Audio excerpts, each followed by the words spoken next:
বজরংবলীর প্রণাম মন্ত্র। এই মন্ত্র পাঠের বিধি, এই মন্ত্রের অর্থ।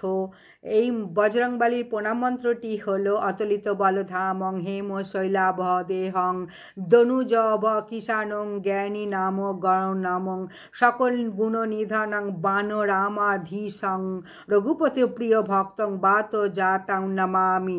এই মন্ত্রটির বাংলা অর্থ হলো যার অসীম শক্তি, যার শরীর সুমরি পর্বতের ন্যায় বিশাল, যিনি রাক্ষসকুলের বনের বিনাশকারী, যিনি সকল জ্ঞানী ব্যক্তিদের মধ্যে অগ্রণী, যিনি সকল গুণের আধার, যিনি বানর কুলের রাজা, যিনি শ্রী রামচন্দ্রজির প্রিয় ভক্ত, সেই বায়ুপুত্রকে আমি প্রণাম জানাই।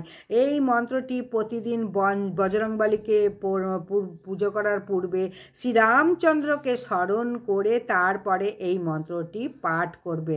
মাথায় রাখতে হবে এই রামচন্দ্রের আগে স্মরণ করে তারপরে এই প্রণাম মন্ত্রটি পাঠ করতে